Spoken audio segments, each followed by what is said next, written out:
Bom, conceitualmente, um vazamento de informação, um incidente de segurança da informação, que consiste na liberação indevida, seja proposital ou não proposital, dos dados considerados sensíveis ou confidenciais. Por que eu estou frisando essa questão de considerados sensíveis ou confidenciais? Porque eu já participei de programas de bug bounty e tudo mais, da parte ali em contato com a comunidade, que já foi reportado para a empresa em questão que tinha ali um programa de bug bounty, que é esse programa que os hackers tentam invadir a empresa e ganham recompensas caso eles encontrem falhas. Já foi reportado vazamento de informações, às vezes um bucket, que é uma configuração da Amazon, né? No caso da Amazon, um bucket S3, que tinha ali algumas informações de cliente. Já vi também outros bancos, etc., informações que tinham, por exemplo, modelos de documento, é, cartilhas de algumas outras coisas, alguns tipos de informação, mas que para a empresa não era confidencial. Entendeu? Não era um dado sensível, não tinha nenhum dado de cliente nem nada, era uma coisa que era para estar pública. Às vezes não estava indexada no Google, tá? Ser pública não significa necessariamente estar indexado no Google. Indexado é aquilo que o Google consegue buscar e apresentar, tá? Ali no motor de busca dele, apresentar nos resultados.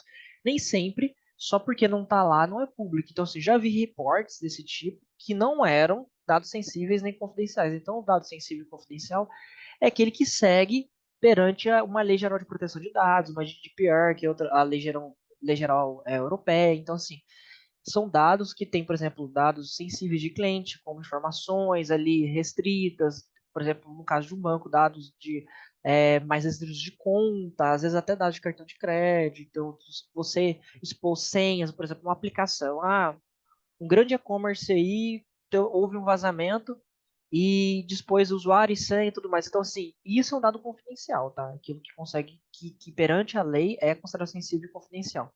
E o que seria liberação indevida ou não? Bom, proposital ou não? Proposital realmente quando pode ser um funcionário interno insatisfeito ou um funcionário interno que foi é, que se sucedeu à corrupção de um grupo de cybercriminosos, que hoje já existem estudos e provas suficientes sobre isso, que grandes grupos de cybercriminosos pagam para funcionários internos liberarem usuário e senha, ou liberarem, conseguirem de alguma forma é, acesso a banco de dados e tudo mais. Então, eles pagam, grupos com bastante dinheiro pagam para o funcionário ali fazer isso. Então, isso seria uma forma proposital de acontecer um vazamento de dados, ou ele simplesmente invadir de forma externa ali, aplicação, banco, enfim, e fazer e vazar esses dados para venda, ou simplesmente por vazar, etc. O não intencional, às vezes, é quando o funcionário ele acidentalmente ali, não com a intenção de algo ruim ou malicioso ou segundo as intenções de colocar aquele dado, às vezes ele vai fazer a transição,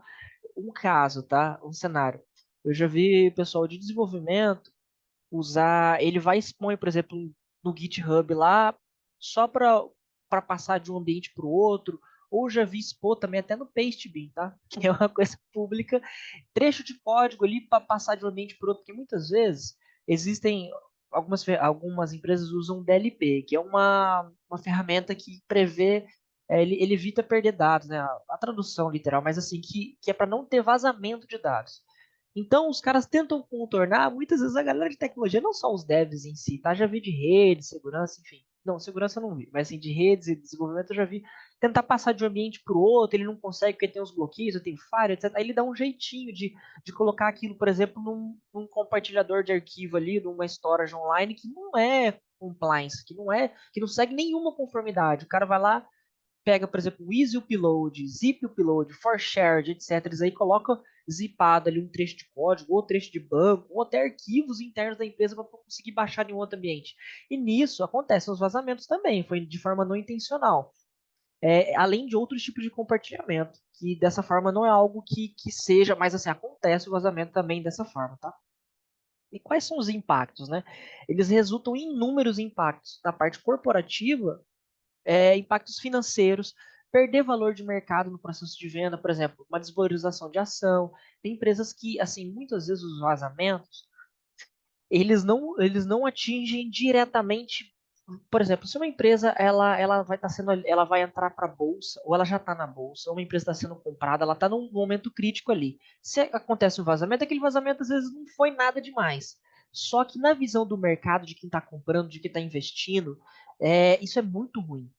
Significa que a empresa não segue compliance, ela não segue normas, ela não está perante a lei. Então, se isso acontece, significa que outros, assim, pressupõe-se o mercado que ela não segue outras regras também. Se ela não segue outras regras internas de outros setores, ela teoricamente estaria bagunçada, não estaria com uma má gestão. Isso é extremamente prejudicial. Empresas, a gente tem vários casos aí de empresas que tiveram vazamento e que não foram vazamentos grandiosos, mas que isso caiu muito as ações. Perde dinheiro literalmente, ou investidores, etc. Né? Então, além de perder a confiança do consumidor final. Então, se você está comprando ali imaginando que é um e-commerce, tá?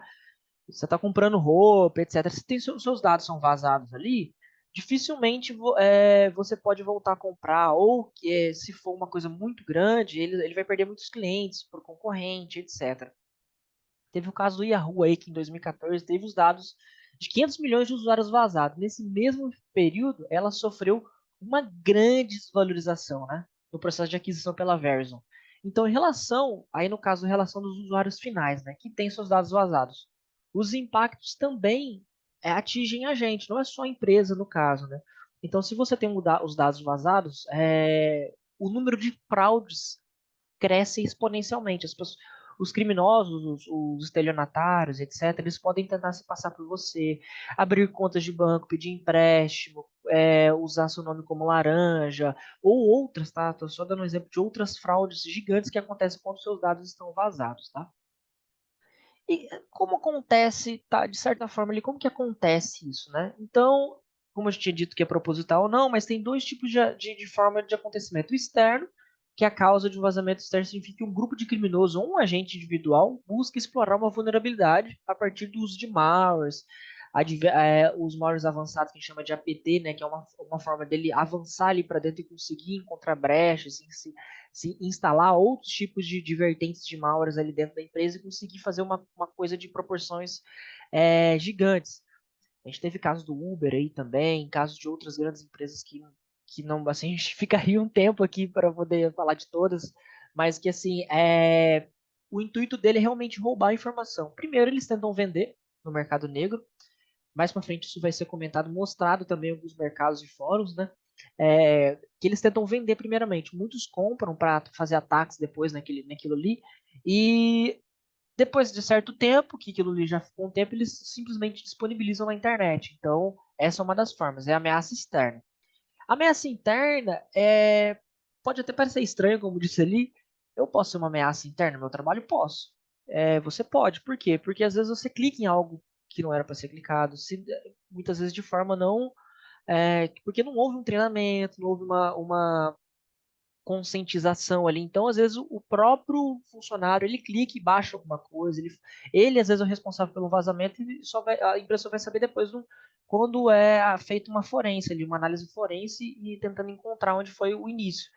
Mas assim, às vezes a ameaça interna, que pode ser dessa forma, não intencional, ou intencional, como eu já disse, que é ele ser pago, ou ele fazer aquilo intencionalmente, passar os dados, etc. Bom, e o que a gente faz no caso de um vazamento? A principal medida é se ele foi vazado ali por algum serviço, e-commerce, rede social, etc.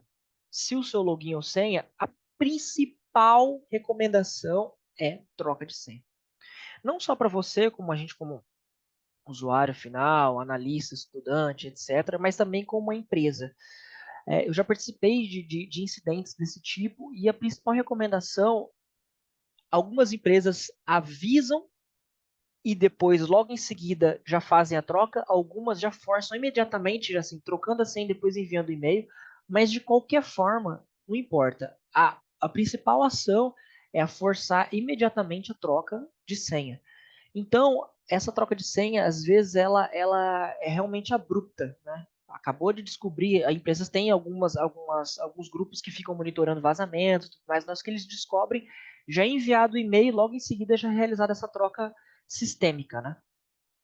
E você, na ponta, como usuário, tem que tentar entender aquele vazamento e fazer a troca também. Certo? E como que eu sei que houve que teve esse vazamento, etc. Uma das formas, você pode tentar pagar por serviços que te alertem sobre isso, tá? A gente tem, por exemplo, um serviço brasileiro chamado Serasa Premium, tá? Depois, caso vocês tenham interesse, pesquisem o Serasa Premium. Você paga uma mensalidade por mês, não estou fazendo propaganda nem apologia, mas um dos serviços, tá? Para a pessoa física, que você paga ali por mês para eles te mandarem relatórios, quem acessou, se o seu dado vazou, etc., quem procurou pelo seu CPF, se criaram conta com o seu CPF. Então, assim, você tem esse é um tipo de alarme proativo, tá? De alerta ali. E também tem alguns outros serviços gratuitos. Tem do I Have Been Founded. I Have Been Founded, se vocês pesquisarem, é um grande base de dados que se você coloca o seu e-mail, mostra se ele vazou e onde ele vazou. Se você clica no cantinho lá em Notify Me, você consegue colocar ali para ele te notificar caso aconteça um vazamento com o seu e-mail. Então você coloca os seus e-mails ali. Tem também os serviços brasileiros, senha segura, minha senha foi vazada, etc. Então, quanto mais artefatos você tiver para se resguardar caso aconteça um vazamento, melhor para você trocar sua senha. Mas paralelo a isso, a boa prática é sempre utilizar uma senha única para cada serviço, que muitas vezes, para ele, os serviços que alertam vazamento, eles primeiro precisam saber dos vazamentos. Só que existem alguns tipos de vazamento que eles não são comentados, eles ficam ali na dark web, na deep web, né? Entre alguns grupos bem fechados que se aproveitam o máximo possível antes de que o público saiba que houve vazamento. Então, às vezes, eles já estão acessando as contas. Então, para isso, se você tiver uma senha única para cada serviço, ele pode acessar, que ele não vai tentar acessar os outros serviços. Muita gente usa a mesma senha. Se você usa a mesma senha para todos os serviços, se um serviço é comprometido, você provavelmente vai perder todos. Então, assim, usar uma senha única. Pô, mas como que eu guardo essa? Como que eu vou lembrar? Cofre de senha, tá? Existem cofres de senha gratuitos, tem alguns pagos, mas esse valor é muito baixo pelo benefício de você ter todas as suas senhas aleatórias, complexas ali dentro de um lugar único. Colocar um MFA, que é uma dupla autenticação, né? Seja lá com token ou e-mail.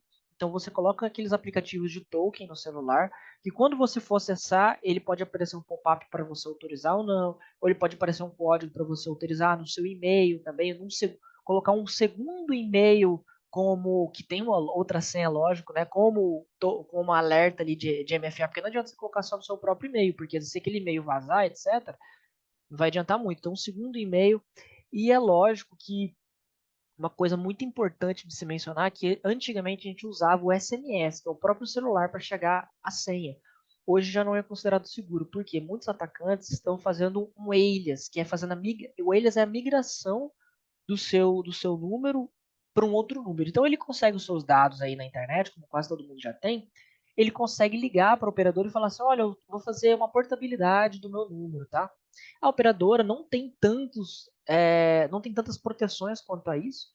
E às vezes também existe também não é a conspiração, mas assim, algumas coisas que falam não com artigos, mas assim, tem algumas pequenas provas de que algumas pessoas dentro das operadoras podem trabalhar para os criminosos. Então, ela acelera o processo ali de portabilidade, então ele joga o seu número para um outro número, o seu número deixa de existir. Então ele vai lá e pede para trocar a senha aqui e enviar um SMS para o seu número, vai chegar no telefone do criminoso. Aí ele acessa suas contas, redes sociais, etc. Então, assim, tá feito o estrago, né? Então, sempre usar o MFA ou e-mail. E utilizar de serviço de alerta, como eu tinha dito. Sempre estar proativamente sabendo o que está acontecendo com o seu nome, com seus dados na internet. Né? Isso é extremamente importante.